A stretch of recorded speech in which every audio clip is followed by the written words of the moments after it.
అందరికీ నమస్కారం. తెలుగు కథామాలకు స్వాగతం. నందుల సుశీలాదేవి గారు రాసిన సరళి స్వరాలు నవల చదువుకుంటున్నాము. అలసిన మొహంతో ఆయాసంగా అంది శారద. మార్జీ, ఇంక నన్ను ఊరికే అటు ఇటు తిప్పకు. మిగిలిన వాళ్ళకి తర్వాత చెప్పవచ్చునులే. మనం తిన్నగా అబిడ్స్కి వెళ్ళి షాపింగ్ ముగించుకొని మా హాస్టల్కి పోదాం. ఏం కొంటావు? చీరలా? చీరలు కాదు, సారెలు కాదు. ఇంకా వారం రోజుల్లో ఇంటికి వెడతానా? మళ్ళీ తీరిక ఉంటుందో లేదో తెలియదు.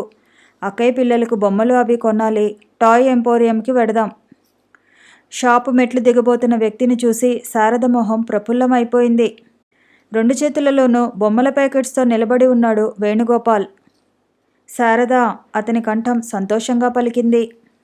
ముందు షాపులోనికి నడవండి అని శారద లోపలికి దారితీసింది. మార్గరెట్ను, వేణును ఒకరికొకరికి పరిచయం చేసింది శారద. ఇదేమిటి మీరిక్కడ తారసిల్లేరు? ఏదో కోర్టు కేసు గురించి ఈ ఊరు వచ్చాను. మా రాధమ్మ ఓ లిస్టు కొల్లేటి చాంతాడంతా వ్రాసి ఇచ్చింది. హైకోర్టు గొడవ ఎట్లాగున్నా ముందు ఆ లిస్టు ప్రకారం బొమ్మలు తీసుకుని రాకపోతే రాధ నన్ను ఇంట్లో అడుగు పెట్టనీయదు. అయితే నన్ను కలుసుకోకుండా వెళ్ళిపోవాలనుకున్నారా? శారద కంఠంలో నిష్ఠూరానికి నవ్వాడు వేణుగోపాల్. లేదండి, వెళ్ళేలోగా తప్పకుండా మిమ్మల్ని కలుసుకొని వెళ్ళేవాడిని. ఇప్పుడు మీరు నాతో రండి. లేదు శారద, మీరు చాలా అలసటిగా కనిపిస్తున్నారు. బహుశా కాలేజీలో పని ఎక్కువగా ఉందనుకుంటాను. నేను రేపు మీ హాస్టల్కి వస్తాను. ఆదివారమే కనుక మీరు ఏ వేళ వచ్చినా తీరికగానే ఉండవచ్చును. నేను త్వరలో అమెరికా వెళ్ళబోతున్నానండి. నాకు స్టేట్స్ స్కాలర్షిప్ వచ్చింది. వేణు అత్యుత్సాహంగా అన్నాడు. Hearty congratulations. మీలోని ఉత్సాహం, ప్రతిభ మిమ్మల్ని ఎప్పుడూ పురోగమించేలాగానే చేస్తాయి. శారద నవ్వింది. అయితే రేపు ఉదయం మా హాస్టల్కి రండి. నేను వ్రాసి ఇచ్చిన అడ్రస్ ఉందా, పారవేసుకున్నారా? వేణు నవ్వాడు. నేను ఏ వస్తువుని నాకై పారవేసుకోను. వాటికవే చేతిలో నుండి జారిపోతాయి, అంతే. శారద మొహం క్షణంసేపు పాలిపోయింది. నేను మీ గురించి రేపు ఎదురు చూస్తాను. వస్తారు కదూ? ఓకే, వస్తాను శారద. వస్తానండి మార్గరెట్. చకచక మెట్లు దిగి వెళ్ళిపోతున్న సుందర యువకుడిని చూస్తూ అంది మార్గరెట్. Handsome chop. ఆట వస్తువులను పరీక్షించి చూస్తూ సమాధానం ఇవ్వలేదు శారద. శారద, మీరు నన్ను క్షమించాలి. అనుకున్న టైంకి రాలేకపోయాను. చాలా ఆలస్యమైంది కదూ? శారద నవ్వి లేచి నుంచుంది. వేణు ఆశ్చర్యంగా అన్నాడు. నేను ఆలస్యంగా వచ్చానని ఓ 2 సెకండ్లు మాట్లాడేసి నన్ను పొమ్మంటున్నారా? శారద కిలకిలా నవ్వింది. లేదండి, మీరు నా అతిథి. ఇప్పటికే 1 గంట అయింది. భోజనానికి ఆలస్యం కావటం లేదు. రండి, మనం త్వరగా ఏదో హోటల్ పట్టుకోవాలి. నాకు ఆకలి దంచేస్తుంది. ఓ, మీరు నాకు విందివ్వబోతున్నారా? ఆ సంగతి తెలిస్తే తెల్లవారకుండా వచ్చేద్దునే. ట్యాక్సీ ఎక్కుతూ మాట్లాడలేదు శారద. వేణు ఆమెను అనుసరించాడు. నుదుటకు పట్టిన చిరుచెమటను సున్నితంగా ఒత్తుకుంటూ అంది శారద.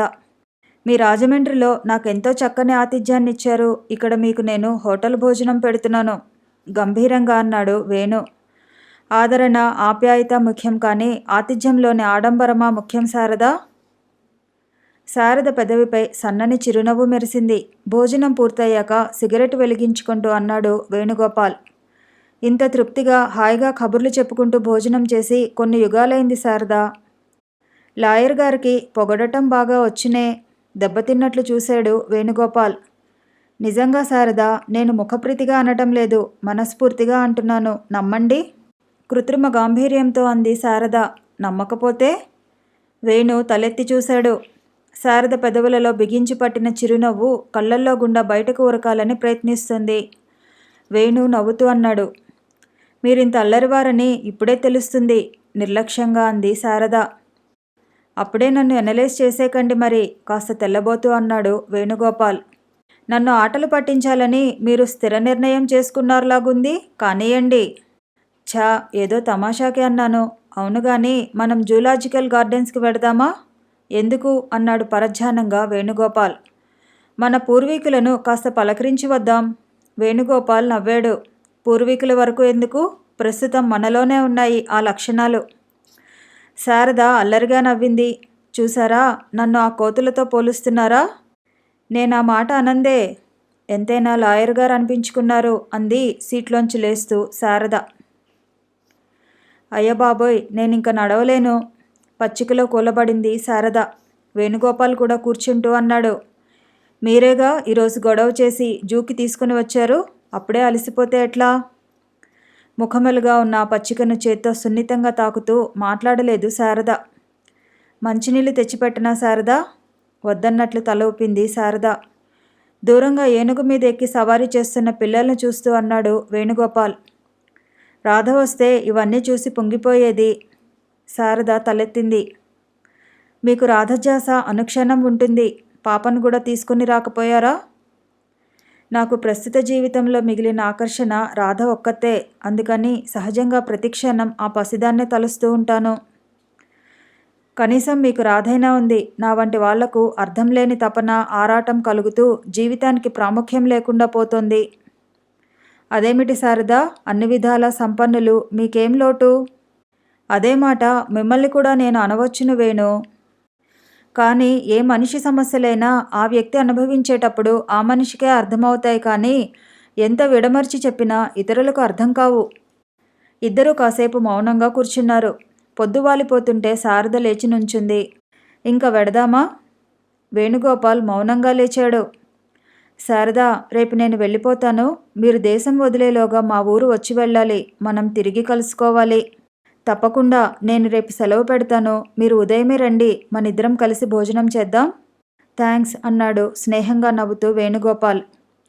ఇద్దరూ టాక్సీ స్టాండ్ వద్దకు వచ్చారు. బాబూజీ, దో అనా.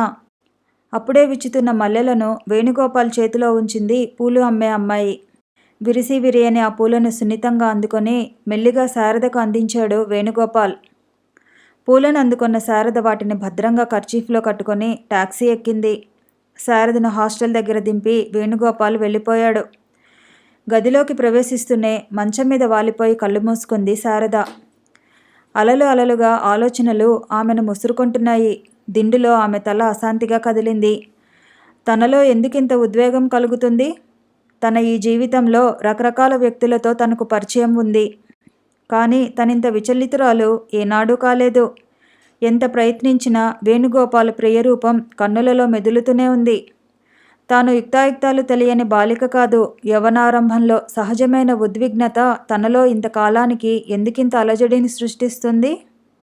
సంస్కారి, ఉన్నత మనస్కుడు అయిన వేణుగోపాల్ వ్యక్తిత్వం ముందు తన హృదయం నివాళులిస్తుంది. తన జీవితం కొత్త మలుపులు తిరుగుతూ ఉన్నత విద్యాసాధనలో తన కృషి ఫలవంతం చేసుకునే ఈ తరుణంలో తనకు ఈ భావ సంచయం ఏమిటి? మనసంతా నిండిన అతని భావనను ఏ విధంగానూ జయించలేకపోయింది శారద. వేణు ఆదర్శాలు వల్లిస్తూ ఆర్భాటం చేసే వ్యక్తి కాడు.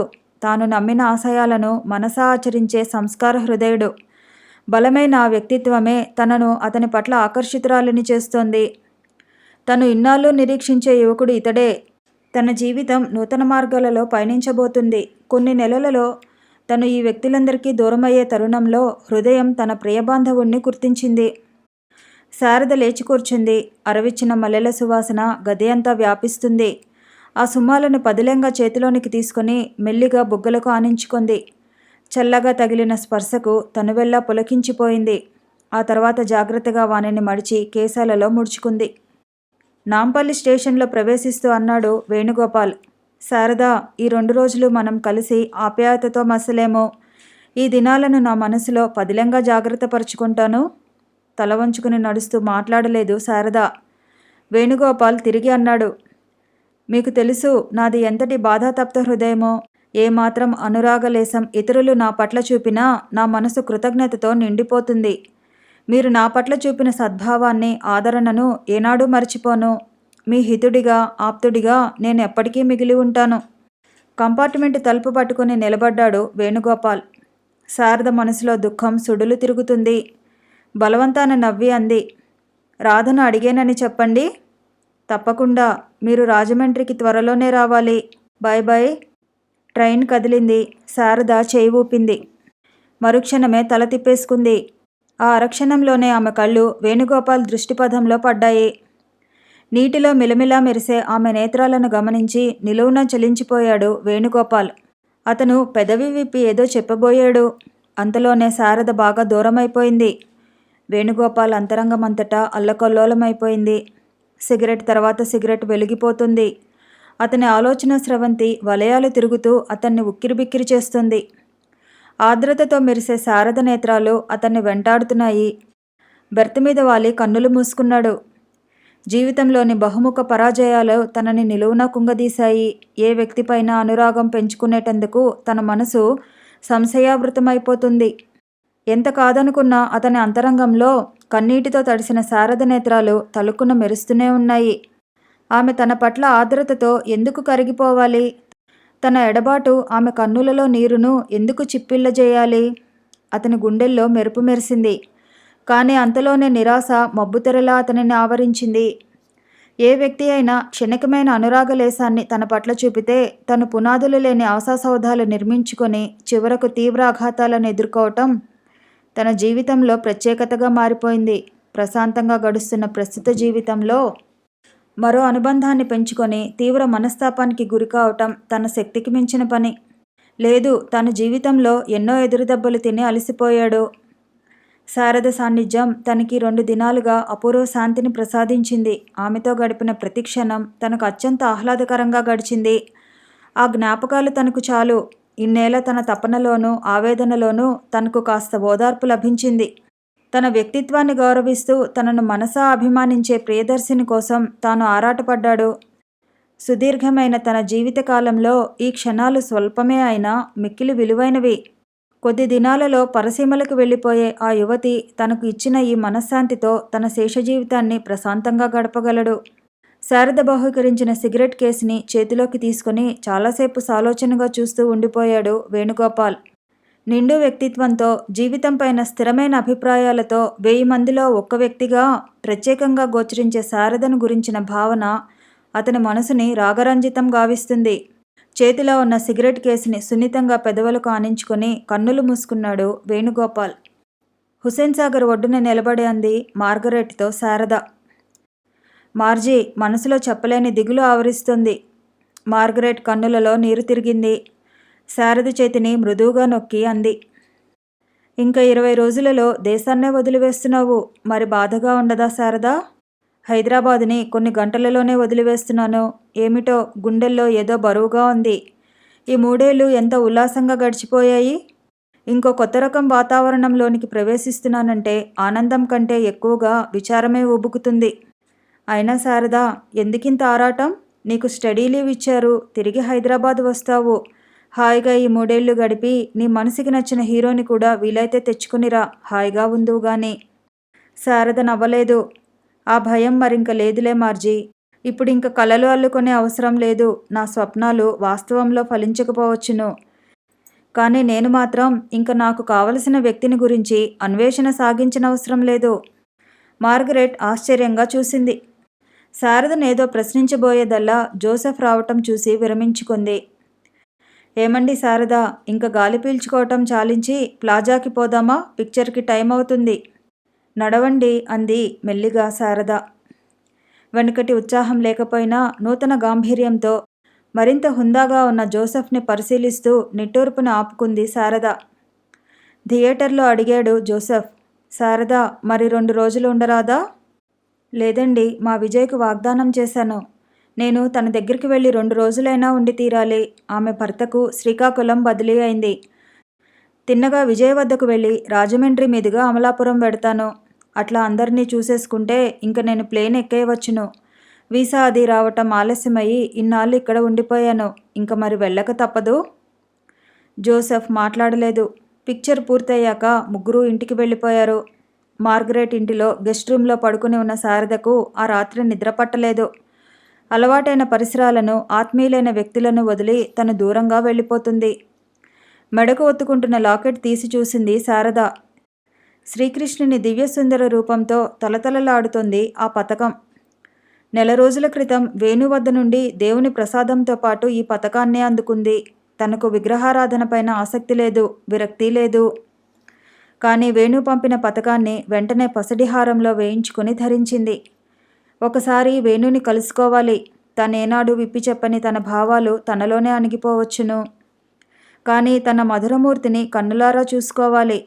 చేరువలో పెన్నిధిని ఉంచుకొని విశ్వాన్నంతా తన ప్రియతముని కొరకు వెతికి వేసారిపోయింది. కలల బరువుతో వాలిపోతున్న ఆమె కనురెప్పల మీద మత్తుగా నిద్రపరుచుకోసాగింది. అంతలోనే ఆమె నిలువునా వణికింది. తలుపు మెల్లిగా తెరుచుకుంది. సన్నని వెలుగులో జోసెఫ్ని గుర్తించింది. అణువణువు శంకతో చలించిపోతూ ఉండగా అట్లాగే ఉండిపోయింది శారద. ఆమె దగ్గరలో నిలబడి కాసేపు నిలుచున్నాడు జోసెఫ్. ప్రాణాధికమైన వస్తువుని ఆప్యాయతతో పరిశీలించేలా ఆమెను చూసుకున్నాడు జోసెఫ్. ఆ తర్వాత నిట్టూర్పును ఆపుకుంటూ మెల్లిగా కదిలి వెళ్ళిపోయాడు. కథ కొనసాగుతుంది. మళ్ళీ కలుసుకుందాము. ఈ వీడియో నచ్చితే లైక్ చేయండి, షేర్ చేయండి, కామెంట్ చేయండి, ఛానల్ని సబ్స్క్రైబ్ చేయండి.